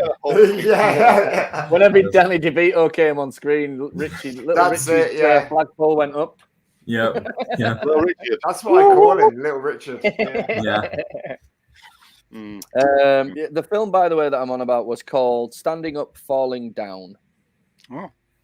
Yeah. That's what the erection was called. But it was dead easy to watch. 90 minutes. Yeah, quite cool. Right. All right. We'll look at that. Check it out. Twins. It's not Twins. But what is Twins? My brother had the soundtrack album for Twins on vinyl. And we used to listen to it all the time. That's some great songs. It wasn't in more Yeah, and when he's on the aeroplane singing that. Surprised he isn't in more gangster movies, Danny DeVito. Sopranos. Maybe he wanted to break the stereotype. Yeah, maybe. Italian American actor casting every bloody, you know what I mean? You can get yourself typecast. Just wonder how many films him and Joe Pesci went up for at the same time. I'm not sure, but I tell you what he has done is managed to stay away from that trope quite well, hasn't he? If you think about Matilda and the kind of character he actually plays when he's in a movie. Directed this as well. Directed. Oh, did he? I didn't realise that. Yeah, it did. So he must have liked the idea of, must have liked the original, I guess, and thought the original book and gone. I think he produced it as the well. thing that had improved this is making it American, which I'm not sure I agree with, but it's a good film. Well, he's got what's the face in it? Pam Ferris, hasn't he? As yeah, he's stuck to the Trunchbull's still British, I guess, isn't she? But yeah. I think they should remake this film and put Danny DeVito in a really bad wig and make him play Matilda as well. Great idea. Yeah. Do some well, no, not even CGI. No. Just make people deal with it. A little Devito goes a long way. Yeah. Still think he'd be a brilliant Dobby the house elf. I'm just looking at it. It'd be brilliant. You can imagine with the ears. It maybe a bit too good. You know what I mean? I don't want to insult him, though, man. He probably gets offered the role of dwarves and short people all the time, man. I want to go to him and say, I want you to play Hulk. Do you know what I mean? Surprised he never played an Ewok. Expectation. An Ewok. Yeah, because in that time, I think in the 70s, they were just getting any short person to play an Ewok. Yeah, kids who couldn't even fight back, just made them do it. So, what else we got? We got the kind of what's that? Junior now, and I'm right. Well, they're trying to capture the twins thing with this, weren't they? It's a classic, yeah. Bringing it back. I have not seen this. Haven't you? And he plays the first man on the planet to get pregnant. They look so young. Maybe I have, but I don't remember it being called Junior. Look how young Emma Thompson is as well. Yeah. It's do you know what? It's a silly little film, but it's good because these. Do you think Danny DeVito was always that bald? Do you think that's been his hairstyle through his entire life? Like that since the end of the 70s, man. But like at school, was he like that?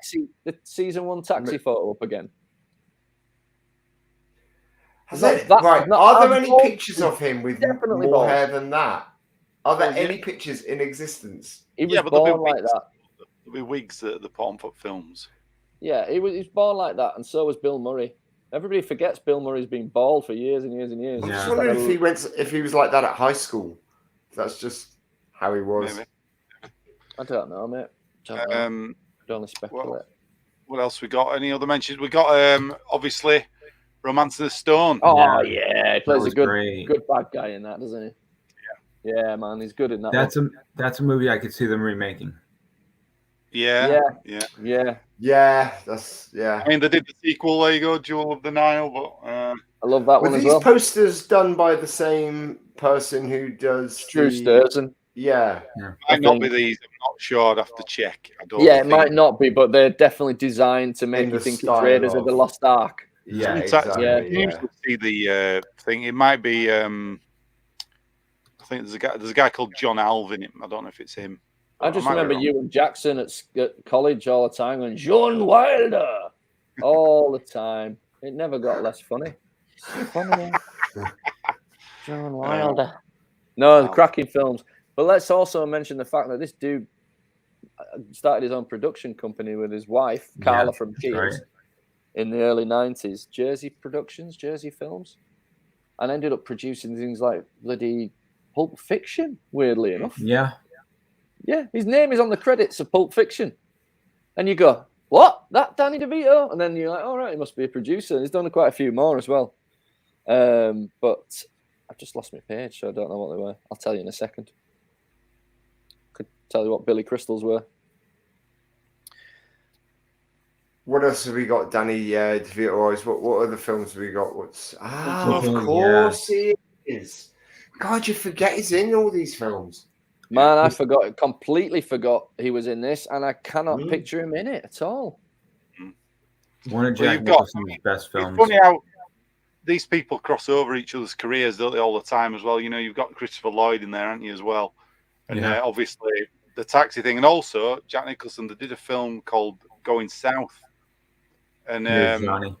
John Belushi and Christopher Lloyd Lloyd, in it, and Mary obviously- Steenburgen. And the Shatner. Batman villain thing, the Keaton Batman villain thing. Yeah, Wow, and direct- then Jack you've Nicholson got directed that. That's crazy. this with Michael Keaton and Danny DeVito as well. So Wowzers. yeah, Johnny Dangerously. But again, these films get lost, don't they? Because not many people watch them again, and they're just kind of Correct me if I'm wrong, Lummy, as well. Isn't One Flew Over the Cuckoo's Nest directed by Milos Forman, the guy who did Man on the Moon? I think it's that guy. He's got very distinctive looking films, and I'm going to find him now. I'm pretty sure it's Milos Forman. Yeah, director. One Flew Over the Cuckoo's Nest, Amadeus, People versus Larry Flint. This guy does one film like every 5 years, but they're always fucking brilliant films. Yeah. And then when you figure out it's the same director, you're like, wow, okay. He's so diverse. So diverse. Man on the Moon, yeah, it was him. Yeah. That was amazing. Man on the Moon. Man on the Moon were great. I thought he was good in that. It was odd that he played obviously his agent when he had the taxi connection. That was a strange thing, but you know, he wanted to. The whole thing's a strange event. Yeah. Have you seen the documentary about this, Gary? No, I haven't seen the documentary. Andy and Jim. It's Jim brilliant. Carrey talking about making this movie and how it made him go crazy, and it's a brilliant documentary. Somebody then cleverly edited it all to make it look like it was the same documentary, but he was talking about filming The Grinch. Just talking about it with that same dedication.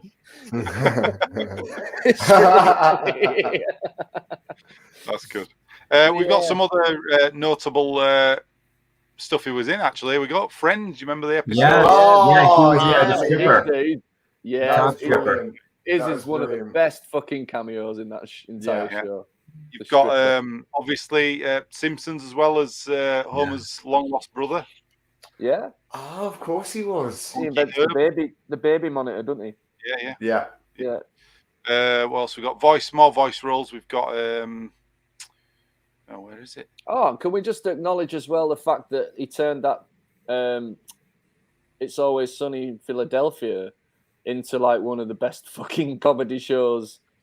So those four guys started the show. Sorry, three and a girl started this show, and around about the end of season 1, they managed to get Danny DeVito to appear in it, and then he loved it so much he stuck around for 15 seasons. Wow. It's just not. He's honestly, his character is absolutely insane. It's really, really. But you have to remember that these four guys, the heroes, the protagonists of this show, are all arseholes. They're meant to be arseholes.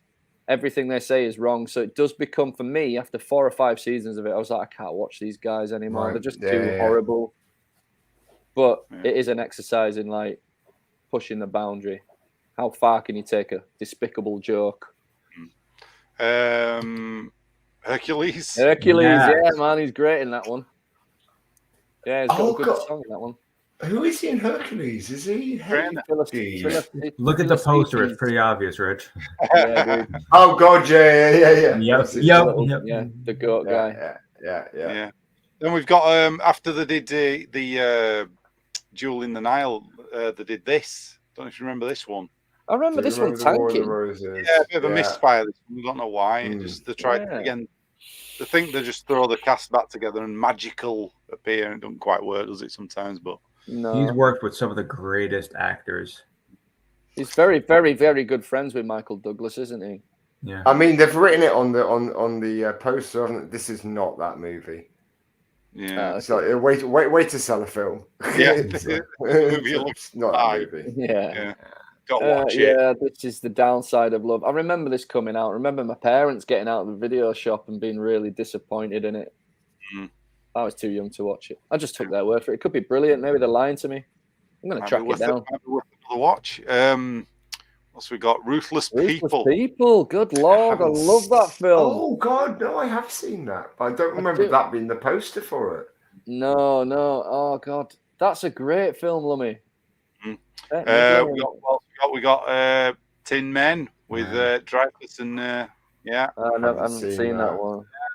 He's done a lot of stuff when you look down his thing. I only pulled a few posters. That's a cool image, though. But you know, the cool thing is about him is you're not too overexposed to him. There's just enough Devito. Do you know what I mean? He's never taken it too far. It's not like in every fucking movie like Patrick Bloody Stewart. Thinking of somebody who's in every bloody movie. There you go. There you go. Yeah, these two fuckers, The Rock and Kevin Hart, just give it a rest. Have a year off, man. It's all right. Jumanji, obviously, Devito were in that one, the next one. Yeah, he was very good in that. Yeah, it was great. Dumbo. I did, yes. I did see it. I haven't seen it. Him back together again, you know. Yeah, Tim Burton. It just want a patch on the original racist Dumbo, I'm afraid. I'm kidding. It was fine. It was a good little adaptation. But yeah, people always forget those crows in the end of the original. And then we got this Christmas movie. Yeah. Oh yeah, this isn't bad. This isn't a bad one. Funny. Yeah, I like it. It's a good Christmas movie. I always think I'd like it better if it didn't have Broderick in it. I don't like him in it. I don't know why. And I don't mind him. Yeah, he's not the strongest thing in it at all. It's like, you know, when you watch something and you think they're really fun in it and they didn't like me. Yeah. I feel every time I watch this one. But that's what you think about most Christmas movies, because you're just thinking about that wad of Christmas cash in the actor's back pocket, aren't you? They're not really. It's very rare that they're brilliant. Yeah, Broderick, if you're listening, put some effort in, man. Yeah, man. Yeah.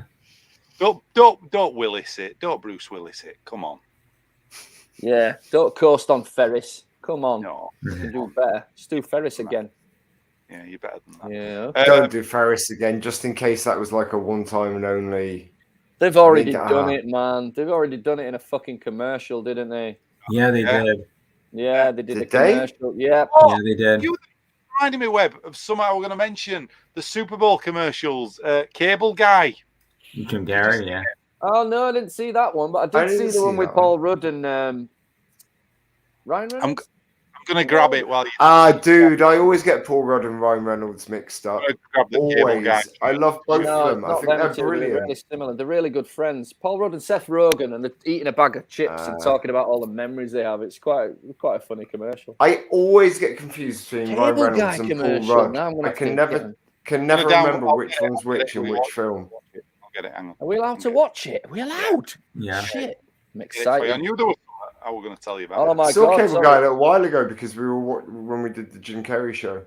I rewatched it. It was brilliant. Hot off the presses, first images of Thor: Love and Thunder. Thunder.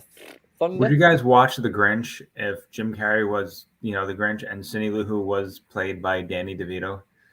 Yeah, man. I would. Yeah. I think I'd prefer her to the actress that played her in the movie. She's terrible. That bit where she sings. Oh, it's horrible. But no, hot off the presses, guys. First images of Thor: Love and Thunder, courtesy of Lego. Oh.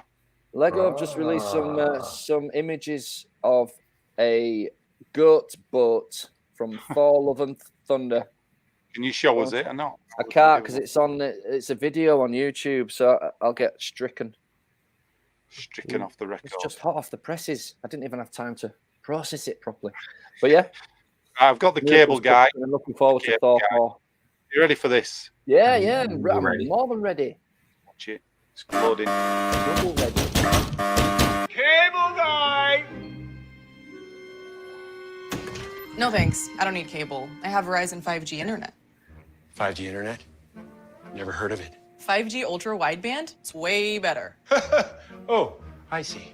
So somehow your home is connected to the information superhighway on Verizon's ultra-fast 5G network wirelessly. Yeah. Magically beaming powerful invisible internet into some sorcerer's box without miles and miles of this. Yeah, right. Yeah, right. Yeah, right. Wait. Can I see it? Sure. No. Whoa. They must have locked you into quite a contract. Nope. Hidden fees? I love those. Nope. Price is the price. This may be illegal, and you could spend time in a correctional facility. I'm gonna need to know who installed this. Me. It's plug and play. But you can have Verizon install it. Nice van. Well, let me juice you up at work. Got one at my shop too. Runs my business. Reception's good.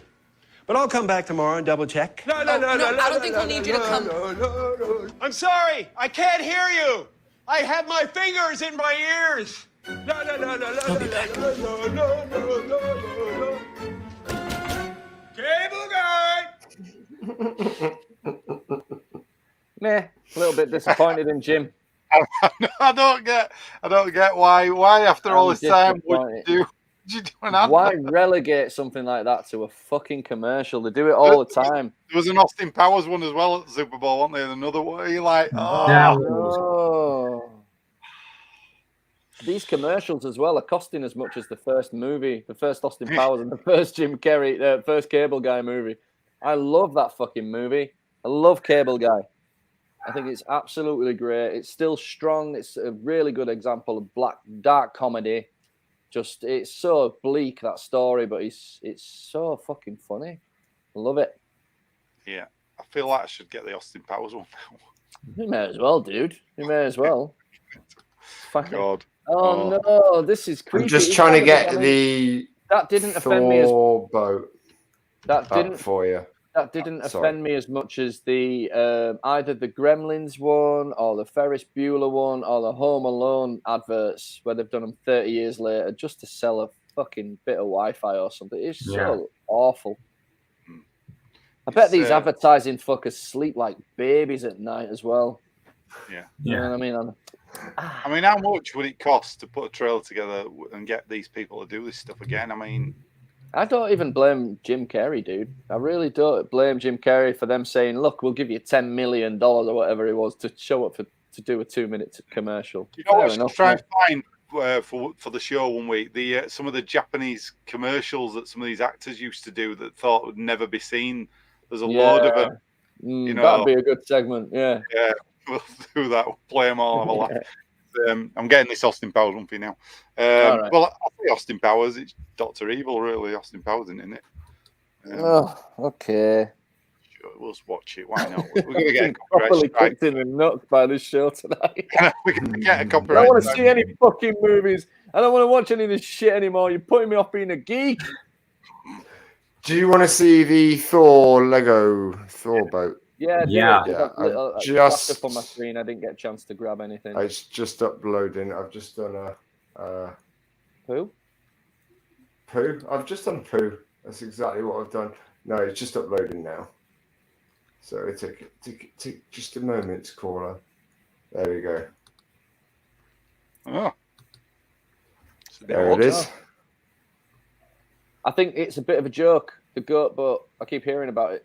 It's part of the plot. What's it? What do you mean a joke? What do you mean? It's a joke in the film. This goat boat, I've heard about it. It's something to do with a boat full of goats, and it's in the movie. Oh yeah. I like goats. I like goats, man.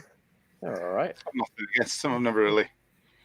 Has anybody seen The King's Man, the new one? Yes, it's way better than the second one. But still not. But not as good as the first one. No, I kind of lost it. Rhys Ifans is great in it.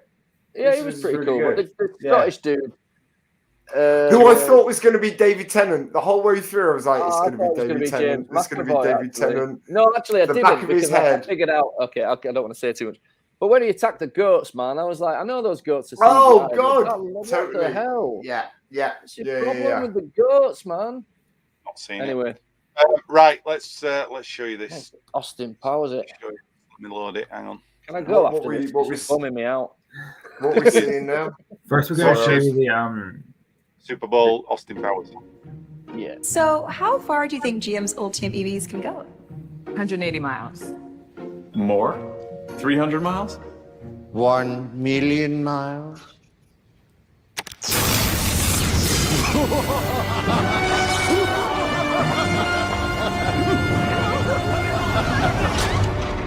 Ladies and gentlemen, our takeover of General Motors is complete. Dr. Evil, we can now use GM's Ultium platform to power our whole operation. Now we can reduce tailpipe emissions. I'm sorry, am I no longer Dr. Evil? I'm Dr. Good now? I didn't get the meme. Climate change is arguably the #1 threat to the world now. Dr. Evil, you are now the #2 threat to the world. I refuse to be number two. We have to help the planet. Oh, please, cheer for my son. Your son? You mean I'm a grandfather now? I shall name him Baby Me. No, his name is Kyle. Ow! You must help save the world first. Then you can take over that world. Okay, Frau, how about you let me do the business, all right? Hold on, I've got it. I will help save the world first, then take over the world. Ingenious, Dr. Evil.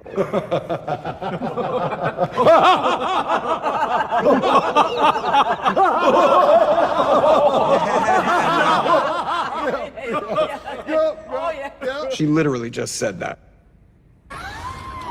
Scott, you just don't get it, do you? What?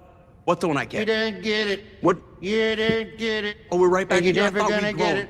I And thought you're we never progressed. gonna get it. What is therapy for? You just bait me. Look, I am a father How now. about you don't get it? You can't draw me into these little. How I'm about not you gonna play don't these not- baby. You do not get it. You act like a Here child. it is. You don't get it. You're the worst parent ever. Get Into it, this- comma? You do! Exclamation mark. I am an adult. You can't push my buttons anymore. Ow! We'll reduce our carbon footprint. Whatever. Okay, people, we're going all electric. Look, the floor's opened up, and there are cars there. Yeah. Okay, let's go.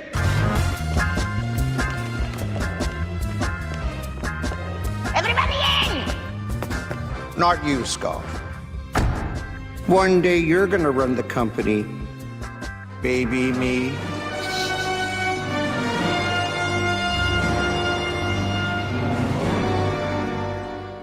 Well, Feel so sad inside. See, why I mean, would that they was just better make than an the Austin other 4? one. Sorry? Why won't they just make an Austin 4?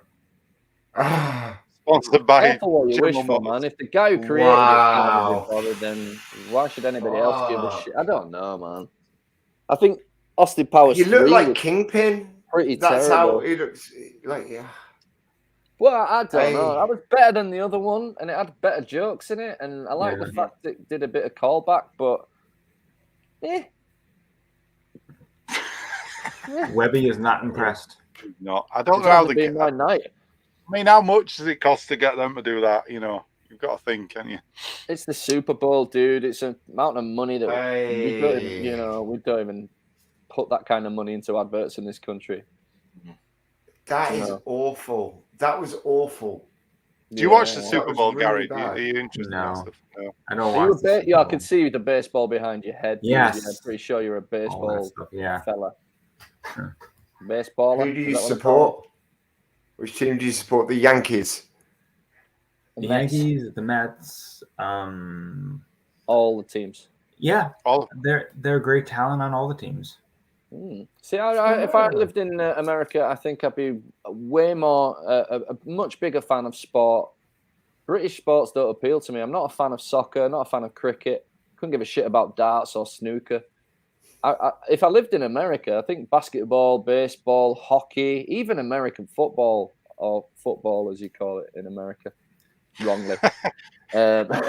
I think I fare better with the American sports.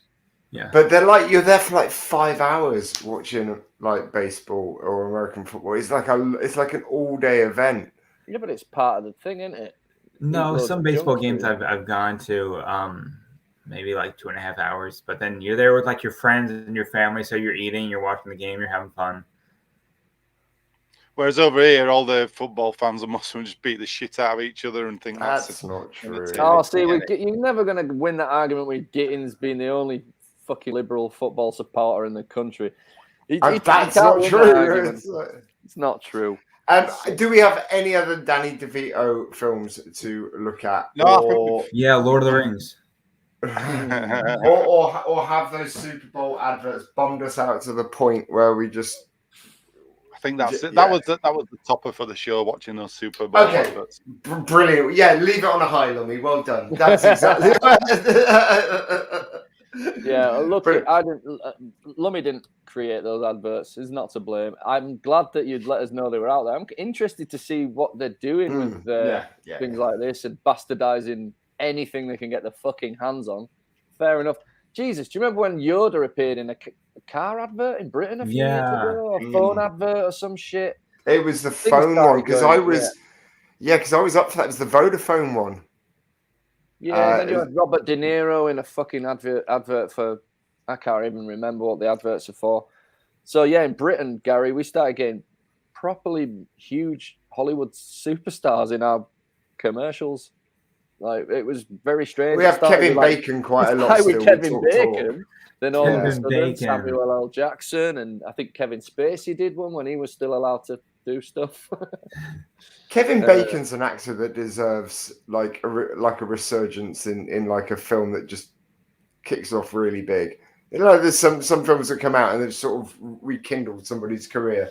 I'd love to see somebody do that for Kevin Bacon. He's a great actor. I think he's had a few shots though, man. Sorry? He was in something recently. I can't remember what it was. I saw him in something. He had a few shots. He was excellent in Tremors. When his career ended and they asked him to do Tremors, and he went, "No way, I'm not touching that piece of shit, garbage, B-movie, horror shit. I'm an actor." And then he changed his mind, did the film, and people fucking love him in that movie. He's great in that movie. It's a great film. It's a great really film. Yeah, it is really funny. Well, And so, gentlemen, is there anything between now and the next time we all get together? Anything that you're going to recommend? Anything that you'd like people to go and watch? Anything you've Peacemaker, all Guys, the way. Do It's yourself a brilliant. favor. Find a way. Nature finds a way. Peacemaker and Money Heist as well. It was really good. Just really enjoyed it. But watch it in Spanish because it's way better than. In fact, watch Peacemaker in Spanish if you really want a challenge. Do it. What about you, Gary? Is there anything that you've seen recently that you'd like people to watch or that you could recommend? Yeah, I'd say that everyone watch the Titanic backwards because it's a really amazing story about how this boat just appears out of nowhere and saves all these people. Yeah. Great idea. But the satanic messages, do they get in the way of the storyline when you play backwards? Okay, cool. Fantastic. What about you, Lamine? What involved backwards? John Candy, are you going to recommend that people watch? I'm going to recommend you watch. Let's think. Marry Me. No, don't watch that. Do not watch Marry that film. Me. Watch. I'm going to recommend you to watch Summer Rental. John Candy. Summer Rental. I haven't seen that. Yeah, exactly. But I am going to write that down. Actually, no. I'll tell you a film I watched. Right, this is crazy. I watched a film called Bedtime Story. Right, it's an old film, and it's got David Niven and Marlon Brando in it. Right, and it's basically Dirty Rotten Scoundrels, the original version before they remade it. It's just like it. So, which one came out first? This birthday one with I think Bedtime Story. It's called. Right, that came out first, and Dirty Rotten Scoundrels is one of those. Okay, well, similar theme, like where a film's in existence and then they've remade it. All those remakes of sort of Vice Versa, Freaky Friday, all those films. I watched Freaky this last week, which is like a mix of Friday the 13th meets Freaky Friday, and it's Vince Vaughn. Is it Vince Vaughn? Yeah, Vince Vaughn's playing a serial killer who jumps into the body of the teenage girl. Of a teenage girl, so she becomes a serial killer and he becomes a teenage girl in it. And it is way better than it should be. But some of the murders that they commit in it are really funny and really inventive. Just good, silly slasher film. If you get a chance to watch it, it's a good way to pass a couple of hours. It was on my list for a while. Also, I haven't seen it yet, but I've been strongly recommended by a trusted source a movie called The Hunt. The Hunt, which is about a bunch of people who wake up in a forest one day and they've all got ball gags in their mouth. And they wake up and they're all wandering around going, what the fuck? They're all not connected, these people. I've been there. And they walk into a clearing and there's a big giant crate and this guy's trying to open the crate and they go, don't open the crate, and you're thinking, oh, there's going to be a monster in it. He opens a crate and he pulls It's out Danny a rack. He pulls out a rack of guns. And they've all basically, it's like Battle Royale. They've been dropped off in this woods and they've got to kill each other to be the one that survives. It's got a good cast. I can't remember who's in it off the top of my head. My brother recommended it. Where is it? He said it's on Netflix, I think, in the UK. Okay. So I'm not sure where you find it, Gary. You might have seen it already, man. What is it called? The Hunt in England. Hunt. That's another thing we're probably going to have to. It's probably going to come up in the future. A lot of the titles we're going to be talking about will have a different American name, or they're not going to be available to Gary on Netflix and vice versa, unless we get NordVPN, our sponsor of this. If you want to sponsor us, then you're more than welcome to. Yeah, why not? It's a good pitch. I've just found the image for that. There you go. That's what it is. Bedtime Story. David. Cool. And obviously, I mean, recommendation of the week, guys. You know, let's not joke. Oh man, Owen Johnson. Sorry, I was thinking Boris Johnson. And Owen Wilson. It's the hair. Owen Wilson does not look like he wants to be in that film. Just in that movie poster. That's kind of Owen Wilson's thing. Yeah. Apart from when he's in a fucking film. Apart from when he's in a Wes Anderson film, he looks like he doesn't want to be there. And maybe he's like good news, celebrity fans. By the way, did you hear the rumor I heard earlier this week that apparently everybody's favorite ex-couple, Affleck and J-Lo, are back together? Oh, that's old news. Yeah, back together because they had their careers ruined their own careers by starring in movies together when they were in a couple. It made everybody feel so sick that even Jersey Girl, which is a fucking brilliant film, gets a bad rap because J-Lo's in it, and she's not even in it that much. It's a great film, that film. It's a great film. I think we should keep talking about Marry Me, and then if anybody comes on the channel, we should just keep saying about recommending it and how deep it was and amazing. And they'll click on and go, what the hell is this? And so there's a lot of, we've hit a new wave of one-named actresses as well. Maluma? Who the hell's Maluma? It's the guy she's supposed to marry. Is it a man? I was going to say, it's a man. Behind it. Okay. But you've also got, what's her name from Spider-Man? Zendaya. Like some people are like, I don't need to say anything else. That's my fucking name. I wish I had that kind of... You do, Webby. That power. Yeah. I remember when I was younger, a guy checking into my mum and dad's hotel, and I was like, you need to fill out this registration form. And he just went...